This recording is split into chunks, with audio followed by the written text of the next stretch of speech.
yang gak punya firman, banyak yang dibodohi. Apalagi yang memang pengen cepat kaya. Dia ajari bikin seminar, keluarkan uang 100 ribu. Semua keluarkan. Bilang sama uangmu, hai uang. Ditiru sama jemaat, goblok memang. Ditiru saudara. Hai uang, ajak teman-temanmu. Hai uangku, ajak teman-temanmu yang masih ada di rekening-rekeningnya orang, di kantong-kantongnya orang. Datanglah uang. Pakai dalam nama Tuhan Yesus. Coba saudara. Orang-orang Kristen ini kadang-kadang saya tuh suka geleng-geleng kepala ya. Gampang sekali dibodohi. Apalagi kalau yang begini-begini dibilang mau cepat kaya, mau cepat gini. Kenapa? Karena kau nggak punya firman.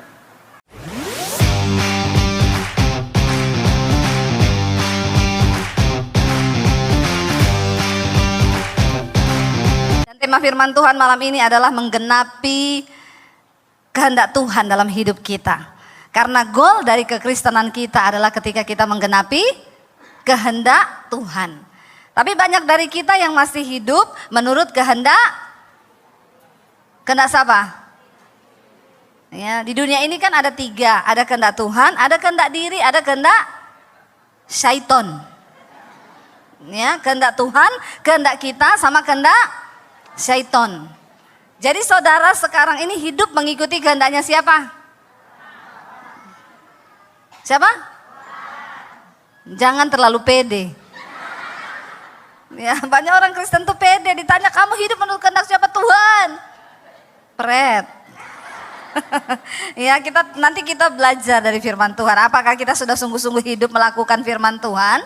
Atau kita hidup menurut kehendak kita, atau kita hidup menurut kehendak syaiton tadi ya. Bapak Ibu, mari kita lihat Amsal pasal yang ke-16 ayat yang ke-9. Amsal 16 ayat 9 saudara ya. Baca bersama-sama firman Tuhan ini 1, 2, 3.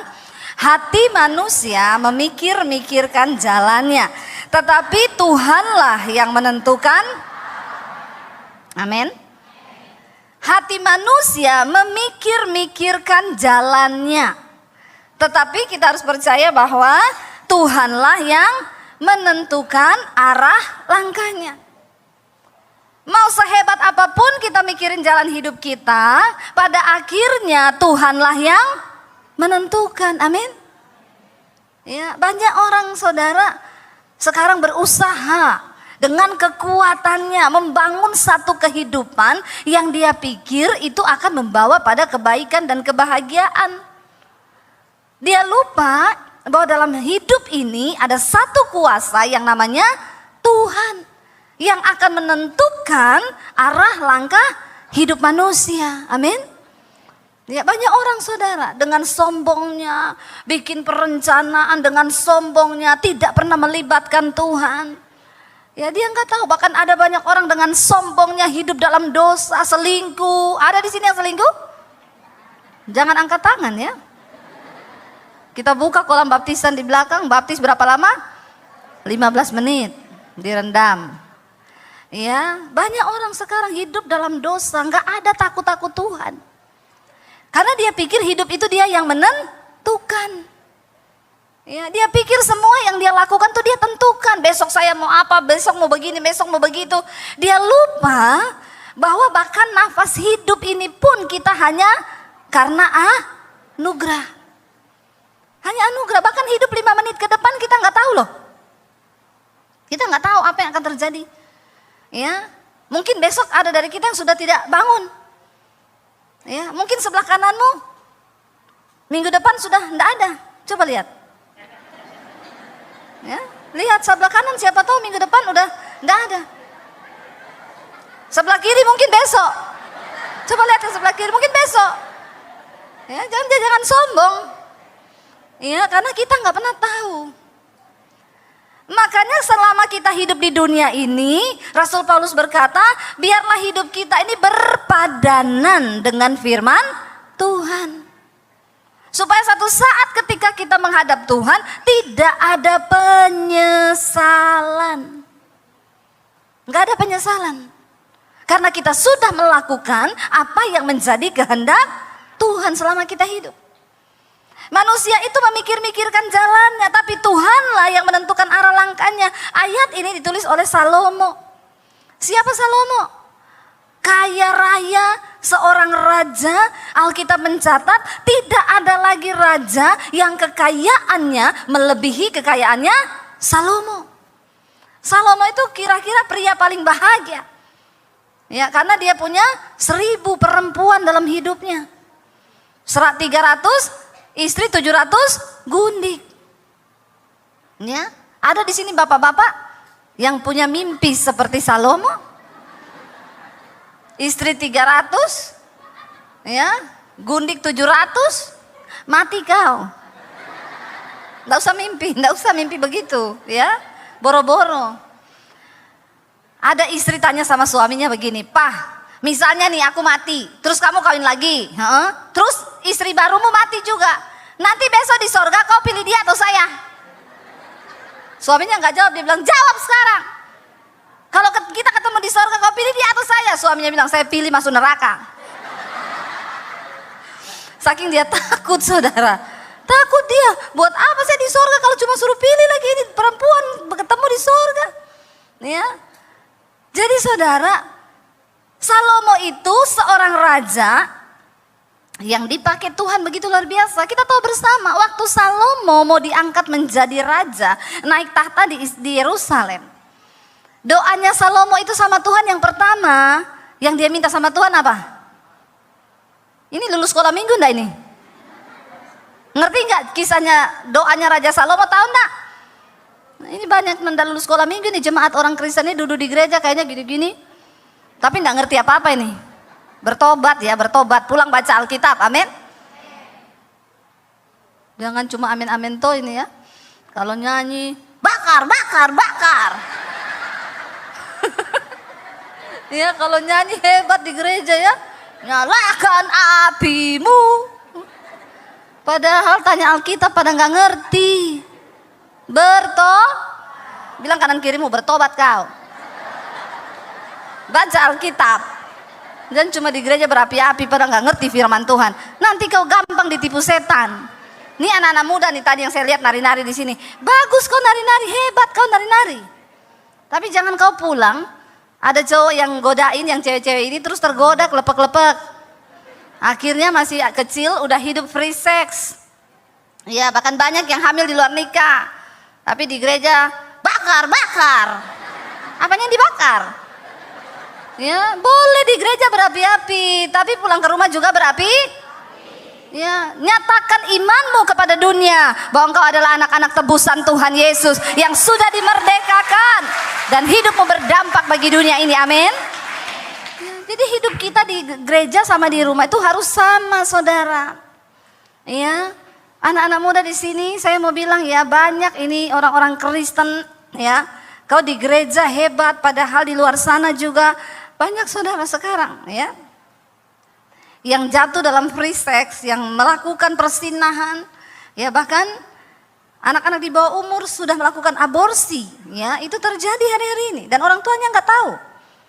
Ya saya pernah pelayanan di satu gereja, ibu gembalanya bilang sama saya, "Bu, ibu lihat itu pemain tamborin di depan, itu dia kelas 3 SMP, sudah 4 kali aborsi dan orang tuanya nggak tahu."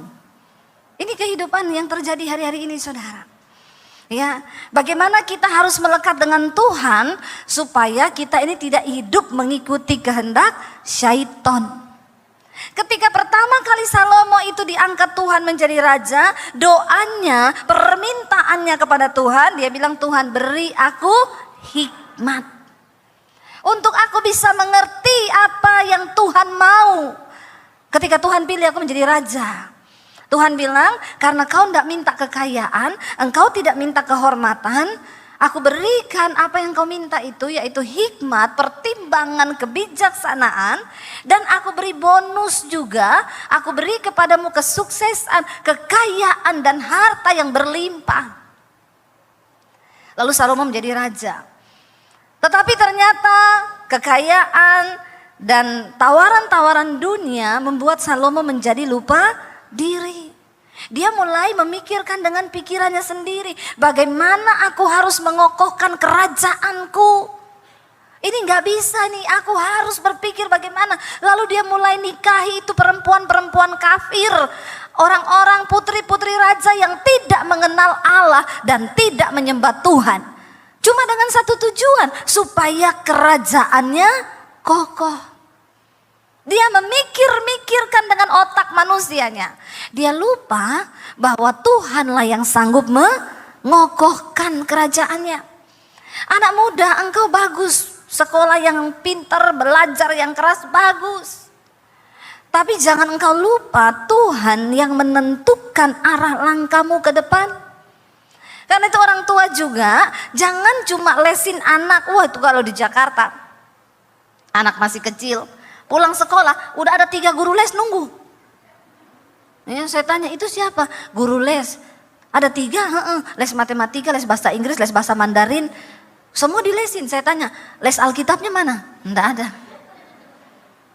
Banyak anak-anak itu, mereka terus dididik supaya pinter, otaknya pinter, dikasih pinter.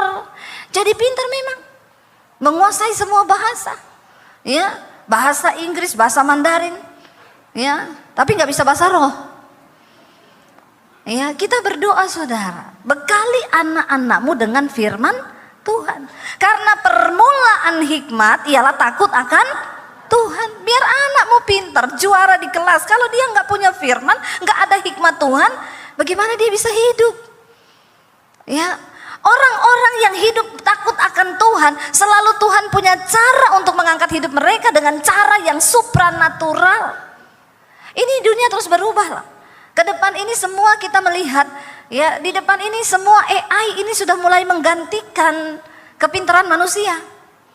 Ya, sekarang waktu saya sakit kemarin, saya ada batu ginjal, dioperasi. Saya bilang sama dokternya, saya sudah demam tinggi, dilihat di USG, aduh batunya ini sudah turun ke kantong kemih dan itu menyumbat. Jadi ginjal saya sudah terendam dan menyusut 3 cm. Saya bilang, dokter bagaimana ya, harus segera operasi bu, ini nggak bisa lama-lama lagi, nanti kalau ibu lama-lama makin parah, takutnya infeksinya makin jadi, karena ini ibu sudah demam, sudah kesakitan. Saya bilang itu kalau operasi berapa lama, soalnya saya mau berangkat ke Israel, 1 minggu lagi. Dokternya bilang ya tergantung bu, ya kalau memang harus berangkat berarti harus operasi yang, kita ada 2, 1 operasi biasa, 1 pakai AI. Ya, kalau ibu mau langsung pergi begitu, ya operasi pakai robot AI bu, tapi bayarannya juga AI. Ya, saya tanya kalau operasi biasa harus dibelah dari tulang belakang sini. Ya, itu diambil batunya yang sudah menyumbat di bawah, karena dia bukan di ginjal lagi, posisinya sudah turun di bawah. Itu sudah nggak bisa pakai ini, jadi harus diambil bu. Dan ibu itu harus bed rest, nggak boleh pergi kemana-mana, paling tidak sebulan itu. Tapi kalau pakai AI, itu tidak ada luka. Nanti hanya robot aja yang masuk ke dalam, pecahkan batunya, lalu di ginjal ibu dipasang selang. Ibu bisa kemana-mana, nggak ada rasa apa-apa. Oh bisa ya dok, iya akhirnya operasi saudara. Ya, sehari setelah operasi saya pulang, jalan-jalan nggak ada apa-apa. Nggak ada luka, nggak ada apa. Saya berangkat ke Israel 3 hari kemudian habis operasi. Orang tanya sakit bu, enggak. Ibu ini baru operasi kan? Iya, AI. Di Tiongkok buka rumah sakit AI. Kalau dokter yang mendeteksi cancer bisa lama, AI dalam waktu 5 menit bisa langsung terdeteksi. Sekarang bank-bank sudah mulai pecat pegawai-pegawai, semua digantikan oleh tenaga AI. Bahkan di beberapa gereja di luar negeri yang khotbah bukan pendeta lagi pak, AI pak yang khotbah. Robot, dia bicara begini kayak saya tapi AI. Dan lebih pintar dari pendeta.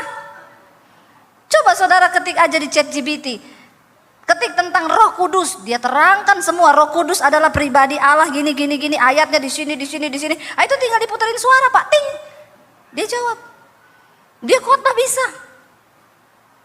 Lalu orang tanya sama saya, menurut ibu bagaimana bu kalau robot AI yang khotbah? Ya bagus juga kok, setidaknya dia tidak selingkuh itu AI. Nggak ada AI homo, nggak ada.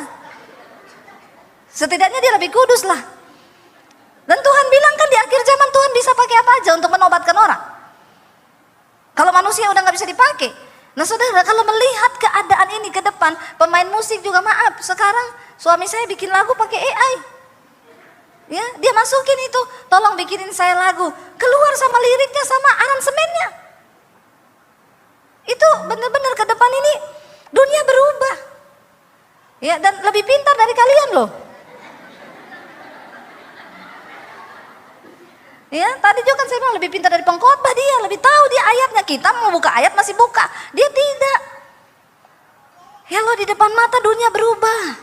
Mungkin satu saat di gereja udah nggak butuh pemusik, tinggal setel AI saja. Ya itu tadi saya bilang, ya AI lebih kudus dari manusia. Setidaknya AI nggak berzina, nggak selingkuh. Toh pemain musik kan ada yang selingkuh, tapi sini tidak toh. Insya Allah ya. Iya saudara.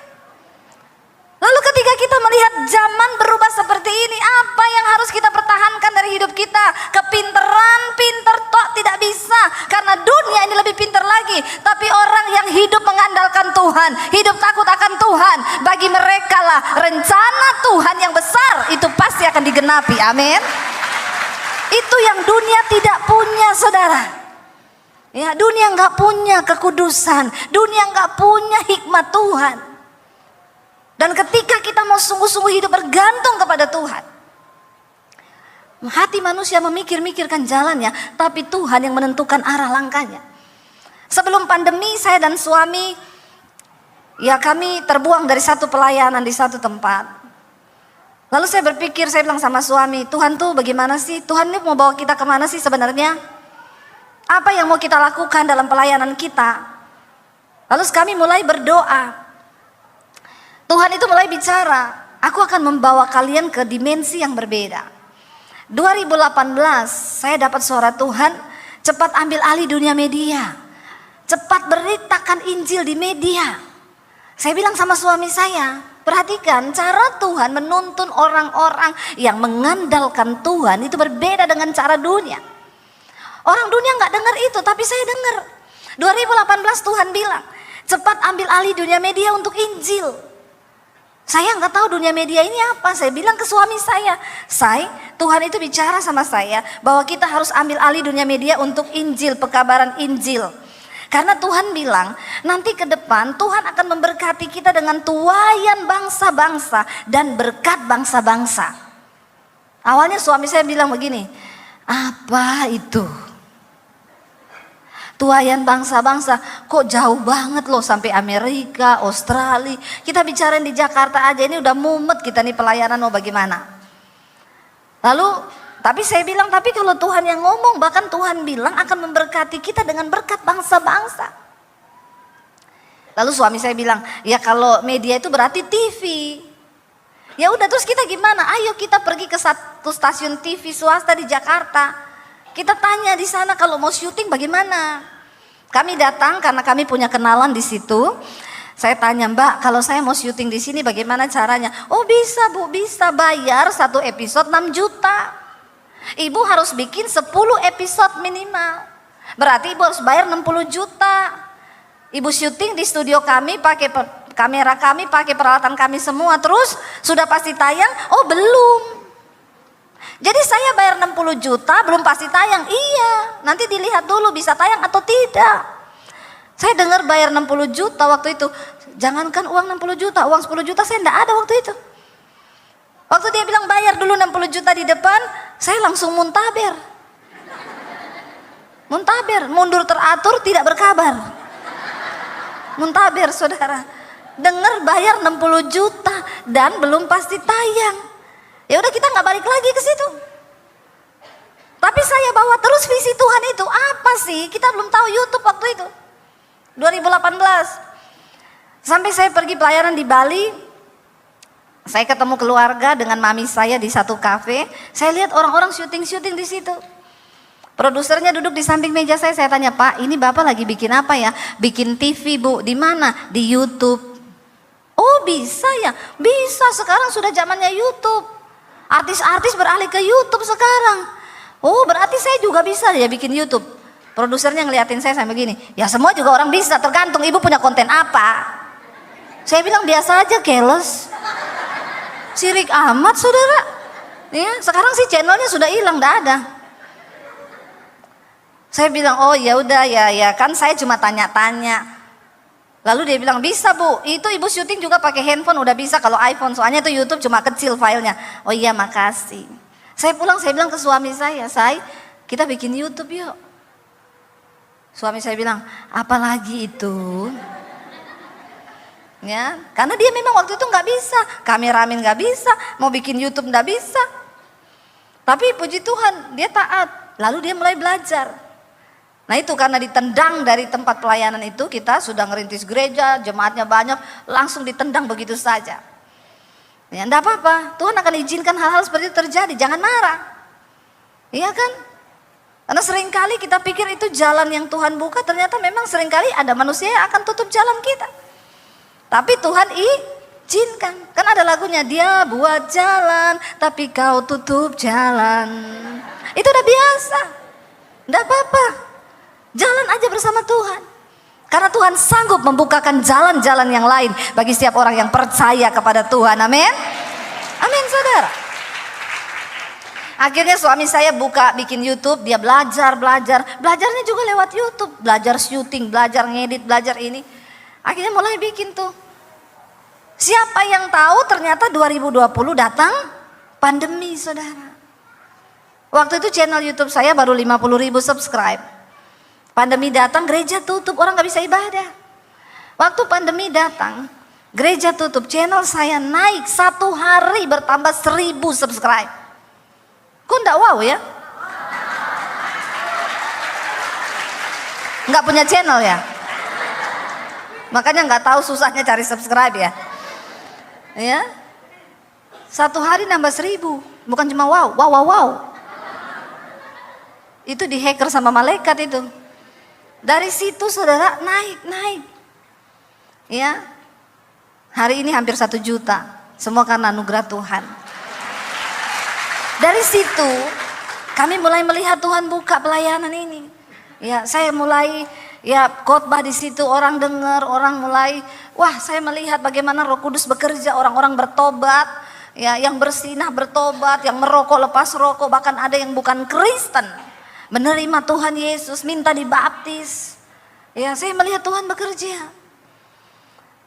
Dan dari YouTube pun akhirnya kami diberkati Tuhan. Pas pandemi nggak ada duit. Disitulah saya baru merasakan, saya bilang sama suami saya, kita ini ternyata selama ini terlalu percaya sama Tuhan ya.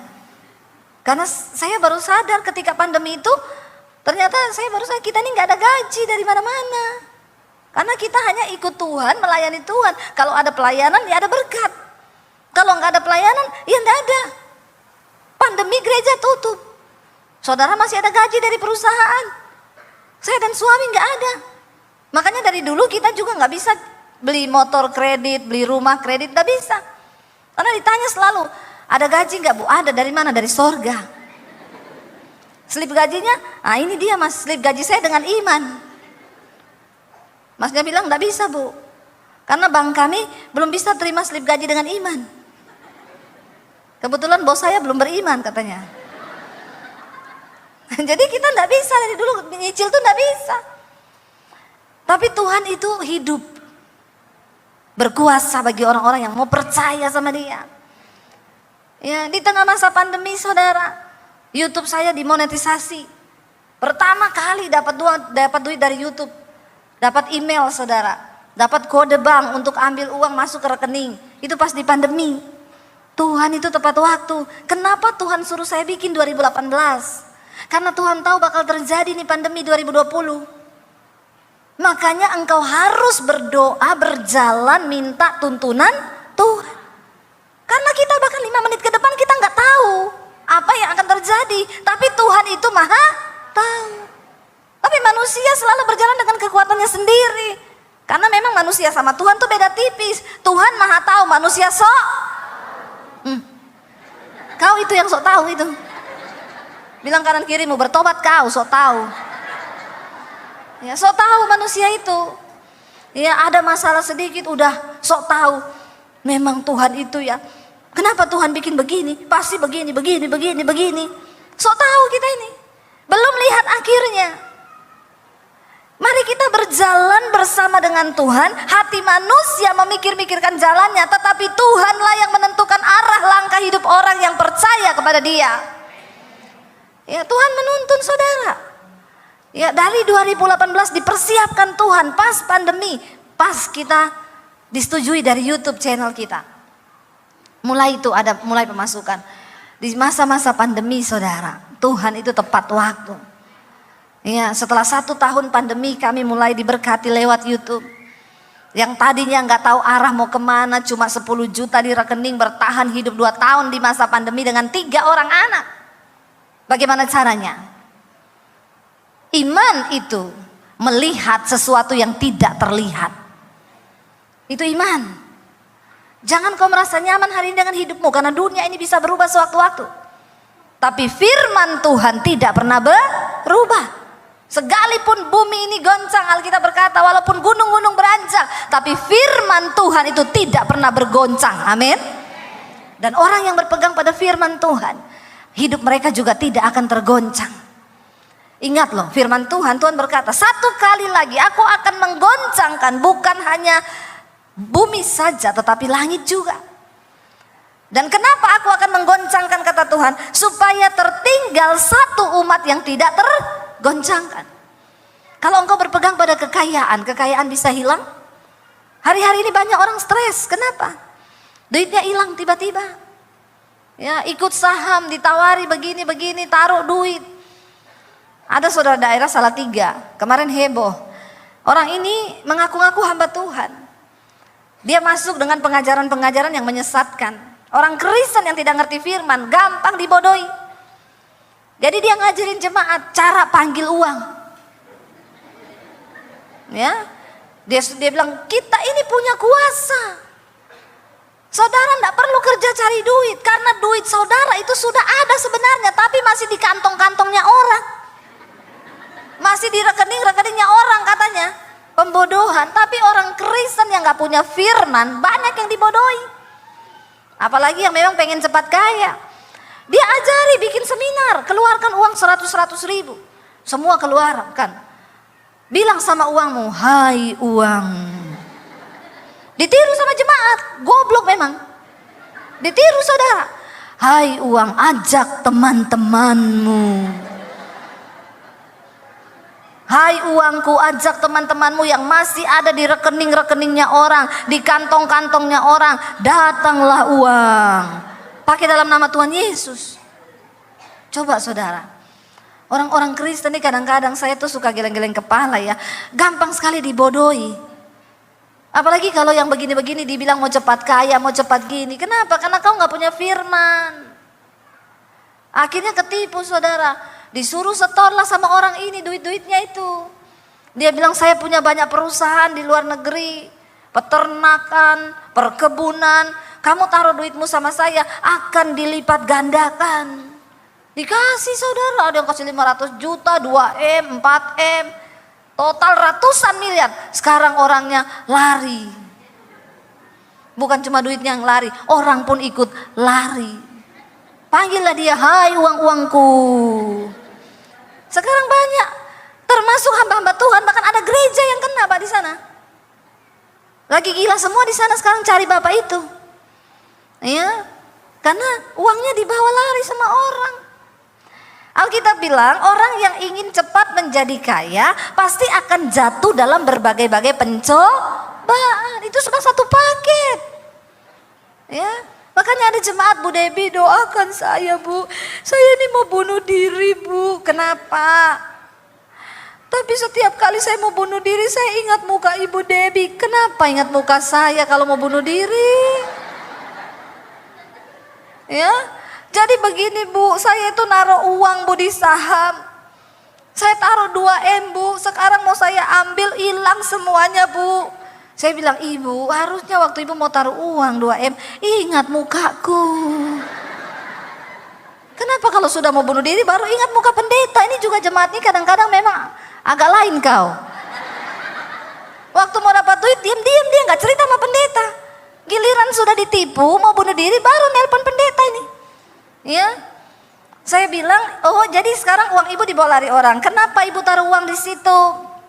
Pasti tergiur pengen cepat kaya toh. Iya Bu. Ibu, itu sudah satu paket. Ya, Alkitab bilang kalau kau ingin cepat kaya, kau akan jatuh dalam berbagai-bagai pencobaan. Jadi ibu sudah menggenapi firman Tuhan. Tidak usah ditangisi, sekarang disyukuri saja. Yang penting masih hidup, belum mati toh.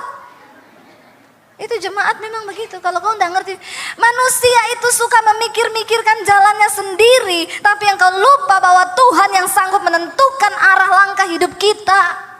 Kenapa kita harus berserah sama Tuhan? Karena kita tidak tahu apa yang akan terjadi di depan kita, bahkan 5 menit ke depan. Dan cuma Tuhan yang tahu.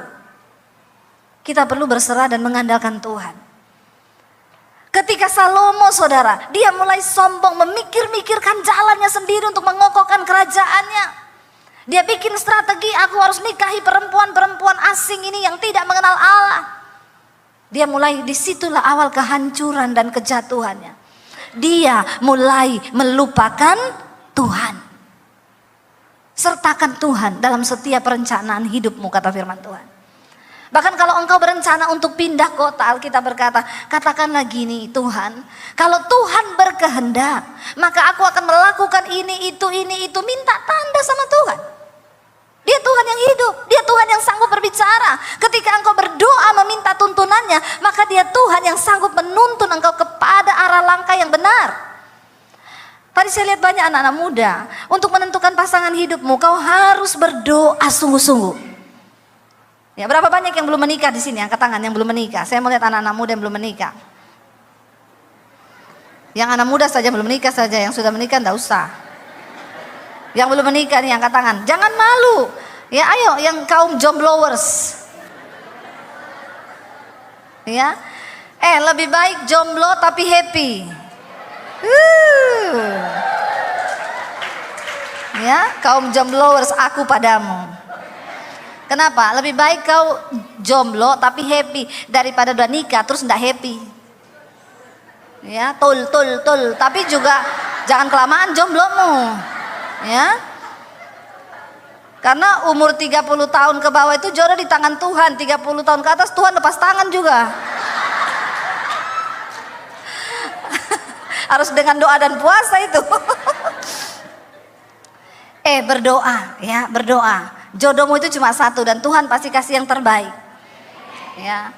Saya mau kasih tips berdoa buat jodoh. Yang cowok-cowok di sini dan cewek-cewek. Kalau cowok berdoa, nomor satu yang harus kau minta Tuhan, aku minta pasangan hidup yang takut akan Tuhan. Yang kedua, kalau yang cowok bilang dia perempuan Tuhan. Ya, tolong ya. Tolong. Karena banyak sekarang tulang-tulang lunak. Saya lihat di Bangka ini mulai banyak juga di jalan-jalan tulang lunak berkeliaran. Jangan sampai ada di antaramu tulang-tulang lunak ya. Bertobat. Ya, boti-boti ini. Banyak boti juga sekarang di sini. Ya, ini jadi roh yang sedang merajalela ini. Ya, harus waspada loh ini. Tengking dalam nama Tuhan Yesus, amin. Jangan ada yang begitu-begitu masuk dalam kehidupan gereja. Ya.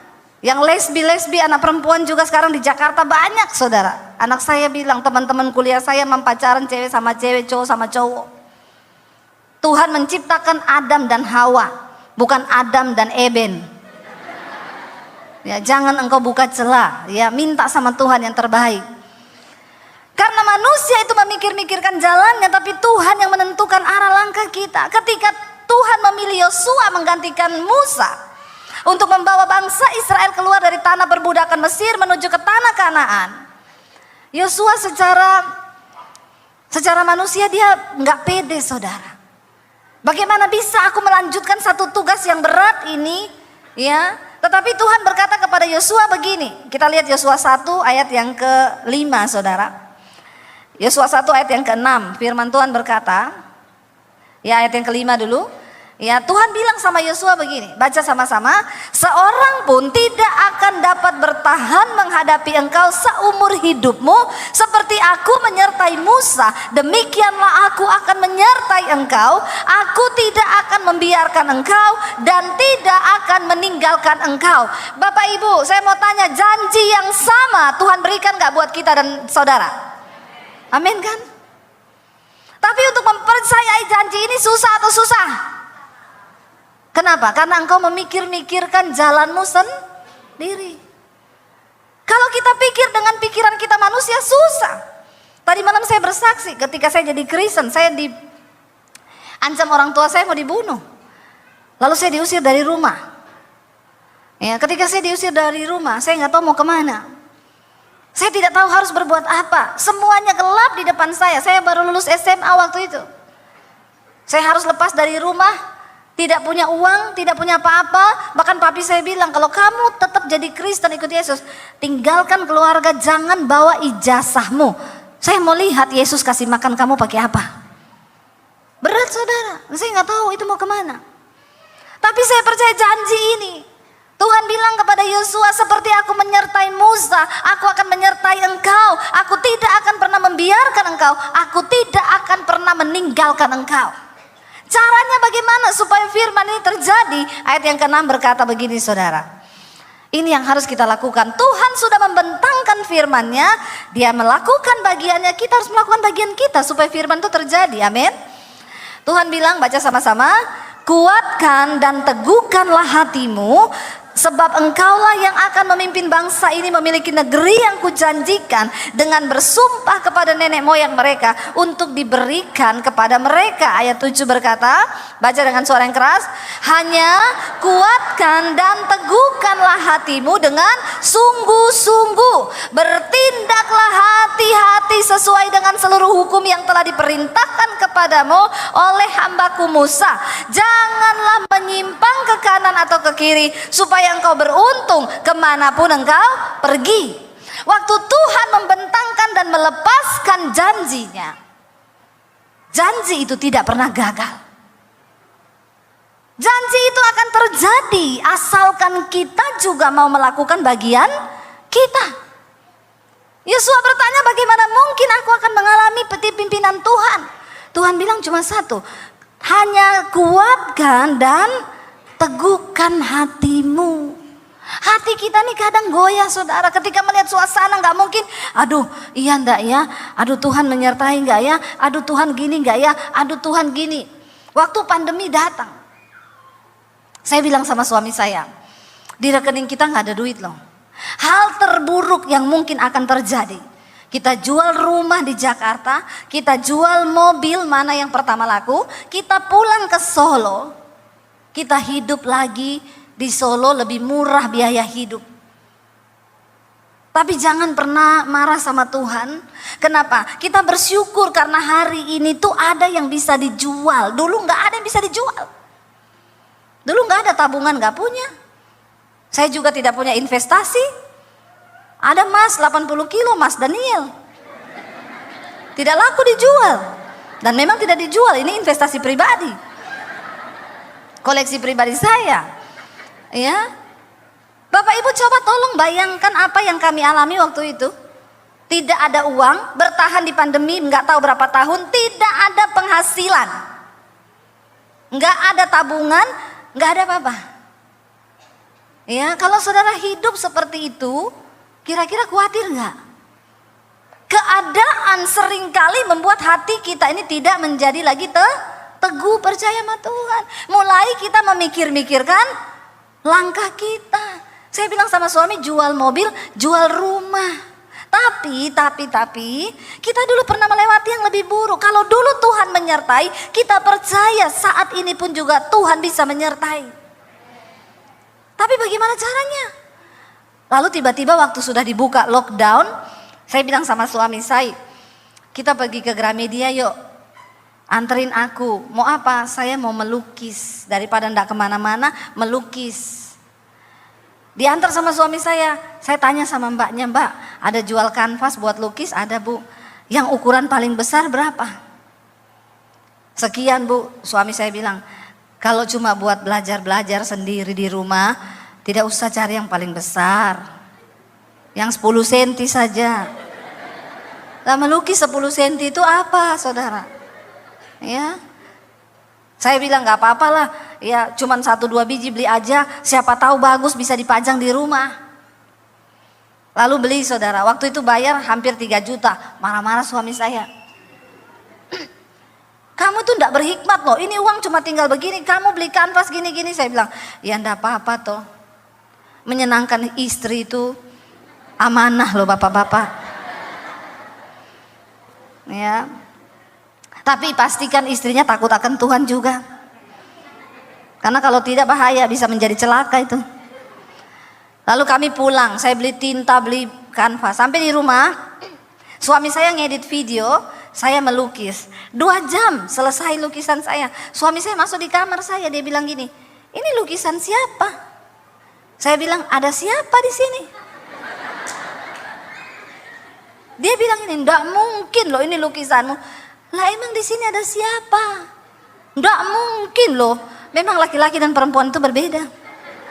Perempuan itu pakai feeling, laki-laki pakai. Jadi susah untuk percaya laki-laki itu.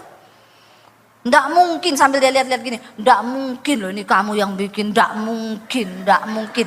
Ya wes lah kalau enggak percaya. Saya foto saudara, saking senangnya saya upload di Instagram. Puji Tuhan, lukisan pertama saya jadi. Saya tidak ada niat apa-apa, tiba-tiba ada ibu-ibu inbox, Bu, lukisannya dijual enggak? Saya bilang, aduh Bu, ini lukisan pertama saya. Tapi kalau ibu jual saya mau beli Bu. Boleh nggak saya beli? Boleh Bu. Berapa ya? Saya nggak tahu harganya. Terserah ibu aja. Oke, kirim ya Bu. Ini saya minta nomor rekening. Saya kasih nomor rekening. Malam itu dia kirim bukti transfer. Saya lihat Bu, saya sudah kirim bukti transfer di inbox. Saya lihat 10 juta lukisan pertama saya dibeli orang. Sabar. Saya langsung ke studio, saya bilang sama suami saya, Say, lukisanku ada yang beli loh. Apa iya? Nggak percaya lagi? Iya. Mana? Saya kasih lihat bukti transfernya, dia bilang, masa? Cek dulu, cek beneran enggak masuk itu 10 juta. Saya cek, ini loh masuk. Oh. Langsung dia bilang, besok tak antar yuk beli kanvas. Memang begitu laki-laki. Semangat yang antar saya beli kanvas. Karena laku 10 juta, semangat saya melukis. Besok saya melukis lagi saudara. Lo bayangkan loh, uang tinggal berapa juta di rekening, tiba-tiba ada, itu masih baru buka lockdown yang pertama kan, setelah itu datang lagi gelombang kedua kan. Saya mulai melukis, saya melukis lagi. Saudara tahu, di tengah masa pandemi hampir 2 tahun, Tuhan pelihara kami lihat lukisan.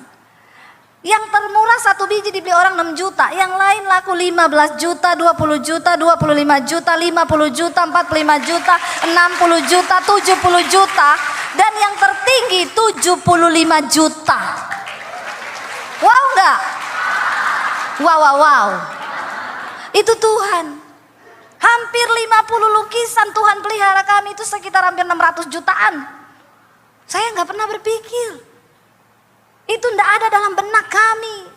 Saya bilang sama suami, Tuhan itu ya tidak bisa digambarkan dengan kata-kata. Kalau dia sudah bekerja itu seperti buli-buli minyak yang tidak pernah habis di tempayan seorang janda miskin. Apakah Tuhan berubah? No. Apakah janjinya berubah? Tidak. Waktu itu saya ingat, anak saya bilang begini, ketika lockdown dibuka, Mam, ini kan tahun ini aku harusnya masuk kuliah. Saya bilang sama anak saya, Dek, orang-orang sudah pada mati semua. Kamu ini masih berpikir kuliah? Kita ini udah bisa makan tuh puji Tuhan loh Dek. Ngapain kamu masih mikir kuliah? Ya kita masih hidup aja udah puji Tuhan, enggak usah lah karena saya tahu mahal.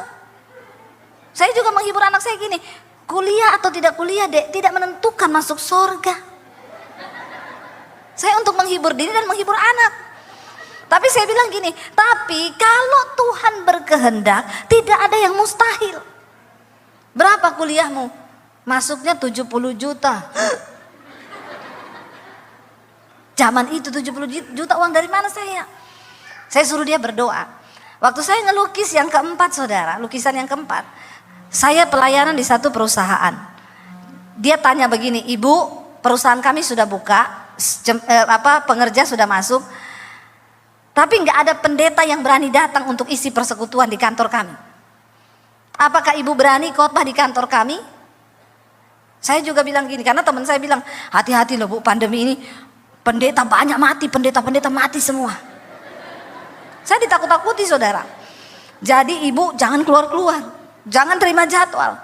Saya juga terintimidasi, saya ingat kata-kata pendeta itu. Jadi waktu mereka bilang, ibu mau datang nggak besok Jumat? Saya bilang, saya doa dulu tanya Tuhan.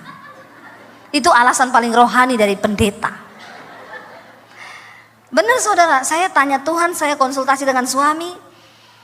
Tuhan tuh ngomong gini, kamu itu loh, di saat semua orang ketakutan, ya kamu jangan sembunyi. Ini waktunya pergi keluar, beritakan Injil, kabar baik. Lawan ketakutan itu dengan kabar baik. Kalau belum waktunya kau mati, kau tidak akan mati. Tapi kalau sudah waktunya, biar kau sembunyi di kamar mandi, kau mati kepleset di kamar mandi. Saya pikir betul juga ya. Akhirnya saya WA dia, oke, saya mau besok ngisi nanti Jumat. Ibu enggak takut? Enggak. Kalau belum waktunya mati, enggak mati. Lalu saya pergi saudara. Habis saya khotbah, sekretarisnya bilang sama bosnya, Pak, Bu Debbie ini pelukis loh. Saya malu saudara, malu hati banget, pelukis apa, orang saya ini baru belajar. Karena saya lihat lukisan di kantor situ, wih lukisan-lukisan yang mahal, keren-keren. Terus dia bilang, ada lukisannya Bu Debbie yang terakhir ini, kemarin saya lihat di Instagram, yang mana Bu? Saya tendang kakinya. Shh. Karena saya nggak pede.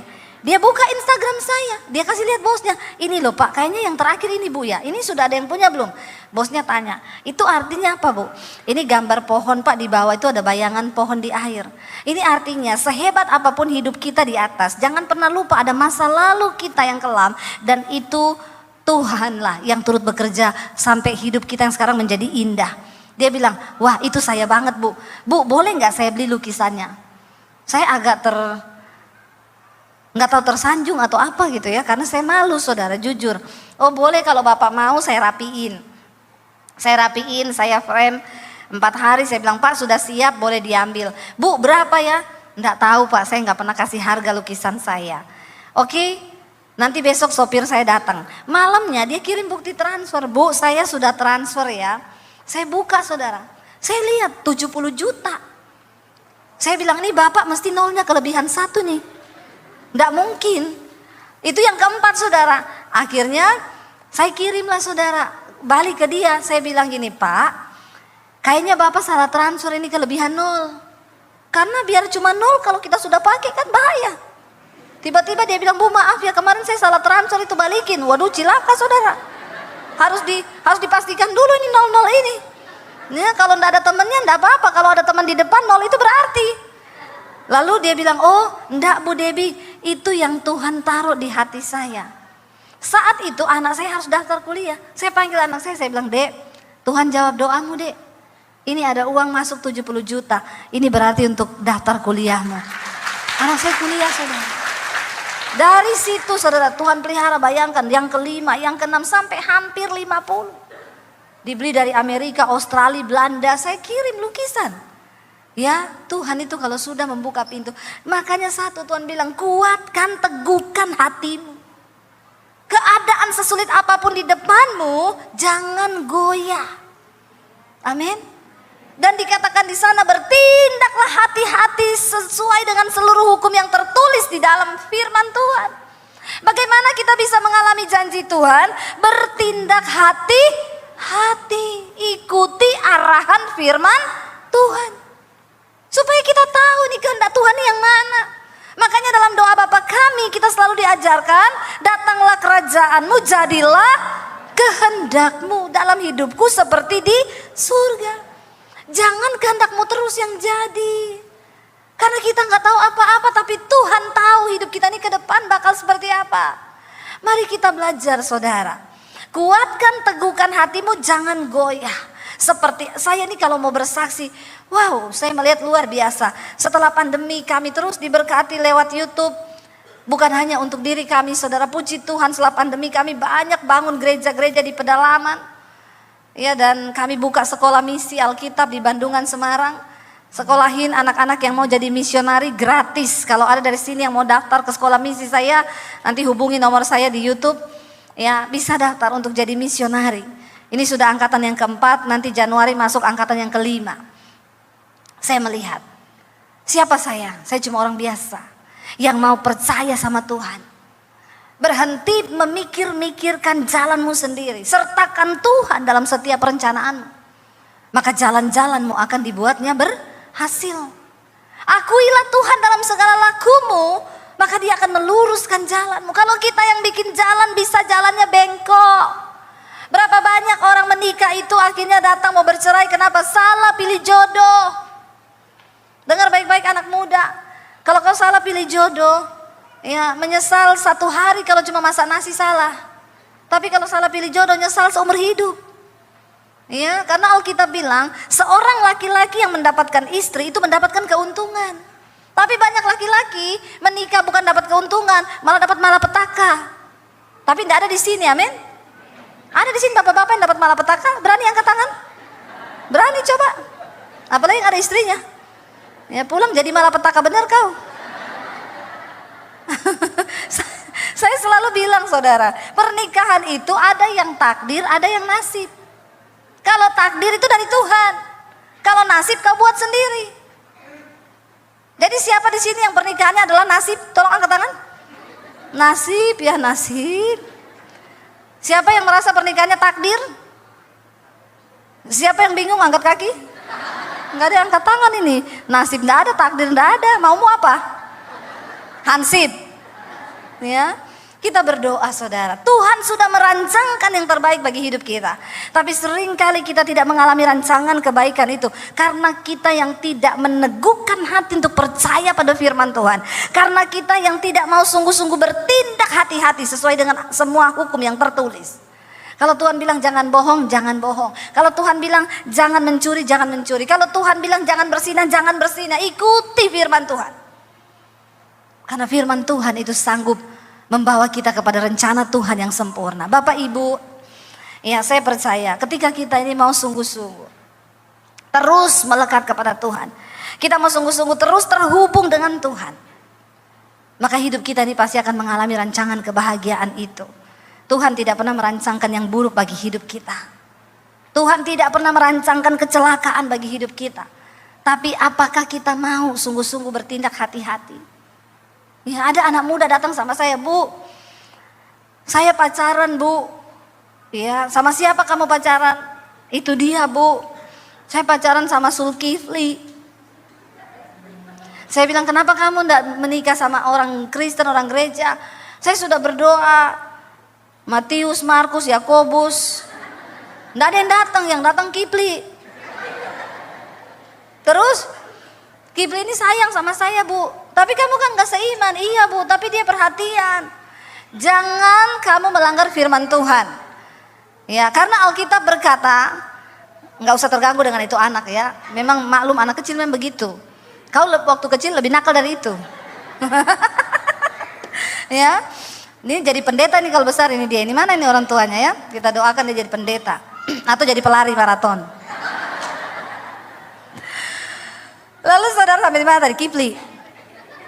Saya sudah bilang, itu bukan jodoh dari Tuhan. Alkitab bilang jangan menjadi pasangan yang tidak seimbang dengan orang yang tidak percaya. Tapi gimana Bu, saya sudah terlanjur cinta. Pret, makan tuh cinta. Kau ini, anak-anak muda sekarang ini dia bilang kalau sudah jatuh cinta itu sudah segalanya. Kau belum pernah dengar token listrik bunyi. Makan tuh cinta kau. Kalau sudah tidak ada beras, kau pikir cinta itu ada lagi?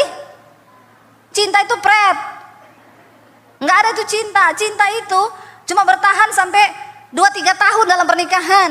Setelah itu komitmen. Benar nggak Bapak Ibu? Ini berarti sudah nggak cinta semua ini. Semangat kali betul.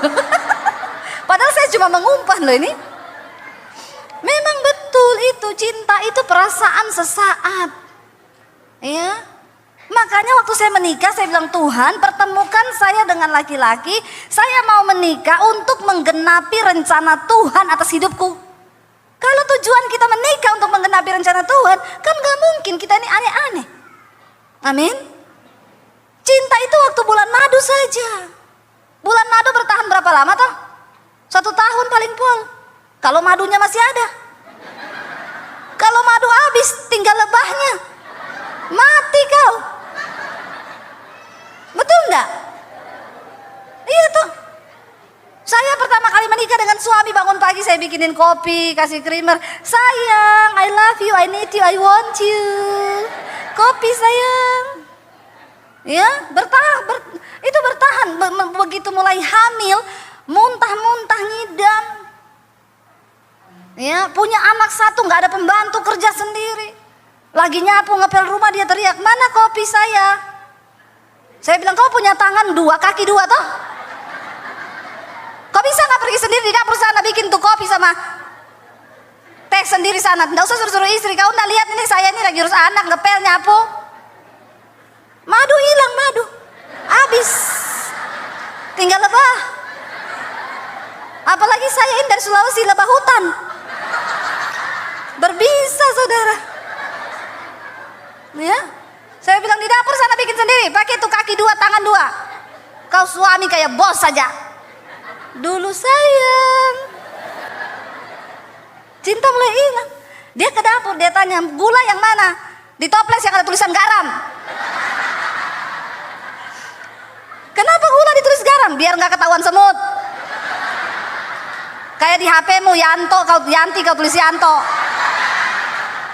Bapak-bapak banyak begitu ini. Ngaku bapak-bapak. Santi ditulis Santo. Ya toh?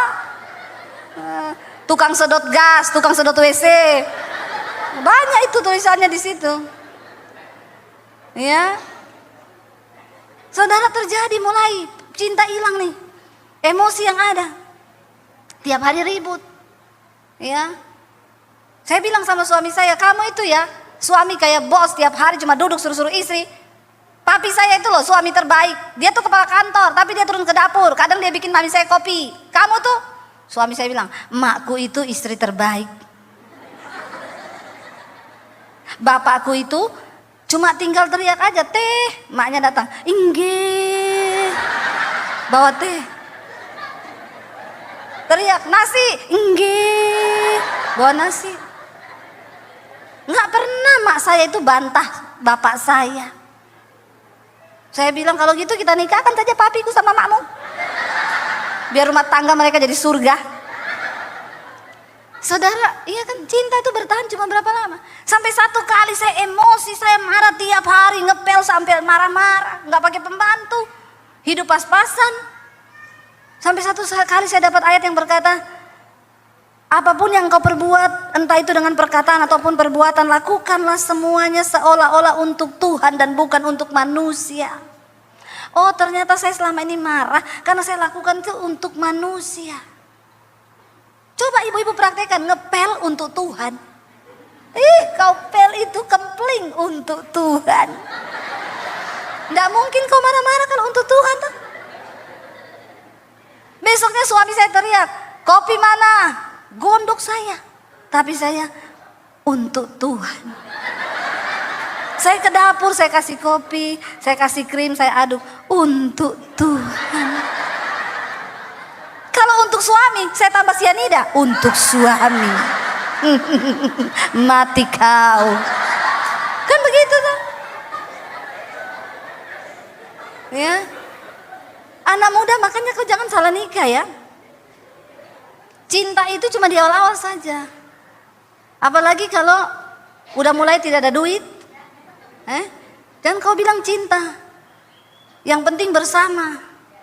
Ya, nggak ada begitu dalam pernikahan. Kalau udah nggak ada duit, karaktermu nggak cocok, nggak melakukan firman, bisa terjadi hal-hal yang menakutkan. Makanya berita istri bacok suami ada. Ya, suami lakban istri ada. Saya sekarang kalau lihat lakban di rumah saya takut, saya buang jauh-jauh itu lakban. Karena sekarang motif di Indonesia ini menakutkan, ditemukan jenazah mulut di lakban. Waduh, kok sekarang ngeri loh, pembunuhannya pakai lakban. Jangan ditiru, ini adegan berbahaya ini. Jadi saya kalau lihat lakban di rumah, buang-buang itu, buang. Ya, menakutkan sekarang. Kenapa itu bisa begitu? Karena ada orang yang sakit hati. Makanya kau perlu berjalan bersama Tuhan. Bukan berarti hidup kita nggak ada masalah. Ada masalah. Saya ini dapat jodoh takdir loh sama suami saya, ini takdir bukan nasib. Kenapa? Kami ketemu di gereja. Kan enak kalau tanya, Bu Debbie lu ketemu suami di mana? Di gereja. Ketemu jodoh itu keren banget di gereja, iya. Jangan tanya dulu ketemu di mana, di terminal. Aduh, kau ini cari jodoh atau cari preman? Ya, mengikuti rencana Tuhan tuh enak luar biasa. Di mana ketemunya? Di pelayanan tuh, di mana? Di angkot. Ya Allah, ketemu mau copet nanti itu. Jadi saya ketemu suami saya, takdir loh. Kami berdoa puasa. Suami saya puasa waktu itu. Tunggu sampai dapat tanda, saya berdoa minta ya. Enggak langsung, oh iya udah sayang-sayangan pacaran terus jadian, enggak, kita berdoa minta tanda. Ketika digenapi baru kita memutuskan untuk menikah. Ada proses, padahal sudah takdir Tuhan ini. Ya ada proses tadi itu. Stres akhirnya kami, tapi kalau dari Tuhan kita kan kembali ke firman Tuhan akhirnya. Saya berubah, waktu saya berubah suami juga berubah. Saya nggak marah-marah lagi di rumah, kan ngepel untuk Tuhan, ibu-ibu ya. Rumah kotor nggak usah marah-marah, bersihin untuk Tuhan. Ya, kau dapat pahala nanti. Tiba-tiba kau lihat suamimu berubah. Waktu saya berubah, saya nggak marah-marah, saya lakukan untuk Tuhan. Tiba-tiba saya lagi duduk, suami saya datang anterin kopi, aku bikinin ini dengan cinta loh.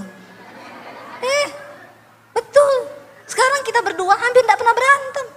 Karena kita gini, saya berantem yuk. Lama loh, kita ini tidak berantem loh. Lama sekali. Karena sudah dalam Tuhan, firman Tuhan yang mengendalikan kita. Kenapa kita perlu yang seiman? Supaya hukum ini yang tertulis di dalamnya, kau bertindak hati-hati, amin. Waktu kita bertindak hati-hati sesuai dengan firman Tuhan, maka kita akan melihat saudara, tidak usah takut dengan zaman yang akan berubah. Janji firman Tuhan, ya dan amin. Bagi setiap orang yang mau sungguh-sungguh percaya pada firman-Nya, dia tidak pernah berdusta, dia tidak pernah membiarkan dan meninggalkan kita. Asal kita terus terhubung dengan Tuhan. Bangkit berdiri bersama, aku terhubung denganmu. Kami mau Tuhan selalu terhubung dengan Engkau.